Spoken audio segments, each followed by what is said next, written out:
We all love building, right? After a long day at work, all we want to do is go home, sit down, and build a kit. But what happens when you're done with that kit? Well, if you're like most people, then you probably either just stick it on a shelf in the back corner of your living room, or even worse, just stick it back in the box and forget about it forever. But what happens when you have a kit that you really like? Well, then you're gonna wanna display it, and display it the right way. But how? Well, if you had been wondering this question, then you came to the right place, because I am gonna be showing you the 5 best ways to display your kits. So let's start with number 1, which is a classic. The action base. When I say Gundam display, the first thing that probably pops into a lot of your minds is the standard action bases in both 1/44 and 1/100 scale for your high grades and master grades. These are the classic way to display your kits in black, white, and clear. They are affordable and easy to build, only containing a couple of pieces.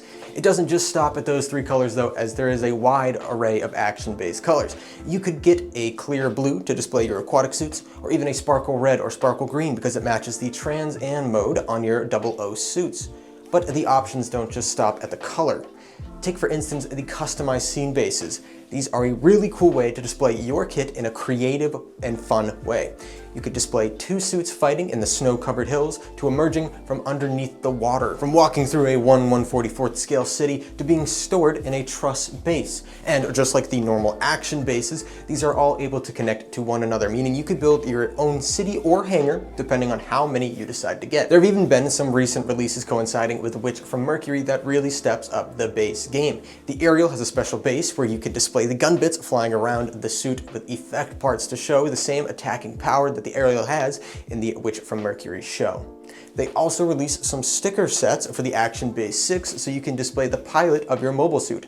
This includes Suletta and Mirane, Guel, Ilan, and Shadiq. These are all very nice touches to the original action base, but there is actually more that you can do with them. If you were looking for a fun way to spice up your action bases, then look no further than the logo displays. This is a fun and easy way to let people know what faction or timeline your Gunpla comes from without taking away from the gravitas of your Gundam. From Xeon to Anaheim Electronics, there is every single possibility that you could think of. Not to mention a display for specific shows like Hathaway's Flash, Witch from Mercury, Sieg, Unicorn, and so many more. These are an awesome complement to any of your Gunpla and will allow everyone to know just what show your kit comes from. My personal favorite has to be the vertical logo display for IBO.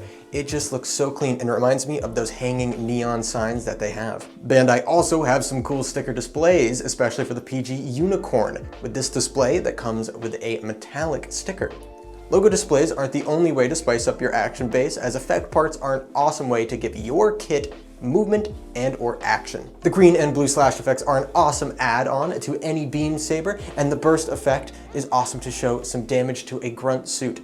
These will definitely add some extra shelf presence, but you can always have more. Now, if you're looking for something a little fancier than action bases, then you are gonna wanna look no further than the Megahouse G Structures. These are awesome 1/144th scale replicas from Gundam that are perfect for displaying your hard work. First off, we have the last shooting. Everyone remembers that iconic final fight between Char and Amuro, and now you can have your very own display of it. You can either recreate it with an HG Arc 78 and Xeon head, or make your own with any number of creations. There's also the Tragedy in Jaburo, where you can stick Char's custom Zugakin, as well as the ruins of New York. These are sturdy and super detailed, and only take about 30-ish minutes to put together and apply the water slide decals. We actually did a video on them a couple of months ago, so if you are really interested in these, why don't you go check that out after this video. These G structures are just the beginning of what Megahouse offers for displays, as the crown jewels have to be the catapult decks and hangar. These are massive HG scaled replicas from the show, and the detail in them is exceptional. The Archangel catapult deck is massive. Here's me holding the box just for scale, and it features movable panels, a mobile suit maintenance bed, auxiliary power cables, and even working LED lights. The Argama deck, which we actually did a video on about last year, I think it was, is massive. There is a ton of space on it, enough to put 1, 2, 3, or even more high grades. I'd have to say that the coolest part about this one is that it is wall mountable. So you can have this side facing out holding all of your kits, while this side is attached to the wall, creating a very unique shelf. The last one is the hanger, which is the beautiful diorama that comes pre-painted, just like all of the other ones. The hanger even comes with a working hook to grab weapons, shields, as well as moving sliders on the bottom to launch your Gundam into flight. This is an awesome step up from the action bases and added effect parts that really immerse your kits into the world of Gundam. They are easy to assemble and look great on the shelf, but if you wanted to sink a little more time and energy into your displays, then maybe you want to try our next option. Well, if you fall into that category, then I would say that a custom base is the way to go. Now, this allows you to make something from the most simple of bases to something so very elaborate. Our very own Nick had this base sitting in the office for some time, and I always thought it looked so amazing, so I thought I would ask Nick to explain how he made it. Hey all, Nick here. Putting together a small vignette display base is fairly simple. It requires just a few tools and materials. For this one, I started with some XPS foam, the pink kind you might find at your local hardware store's insulation. To cover the surface, I used a product called Sculpt-A-Mold. I mixed some in the ratios suggested on the packaging and spread it over the surface, smoothing it to my desired texture as it dried. The boulder came from a Woodland Scenics rock mold using hydrocal. I painted with a handful of handmade acrylic washes. The surface is actually tile grout. I applied it by first covering the surface in some watered down Mod Podge and then sprinkling the grout on top of it. I used some wet water, basically a soap water mixture, and more watered down Mod Podge to help make sure it was fully secure. Finally, I used a static grass applicator to make some small grass tufts and paint the sides black. Let us know down in the comments below if you'd like a tutorial and try putting something together on how to make your own vignette display base. But what happens when you're done with your display? Well, you're probably gonna want an amazing display box, but there's so many options. The one that probably comes to mind is the legendary Detolf from IKEA. But if you are looking for something a little cheaper than that, look no further than these acrylic display cases. These are awesome both by themselves and as a topper for a cabinet. These cases are easy to build and easy to change which kit is displayed within.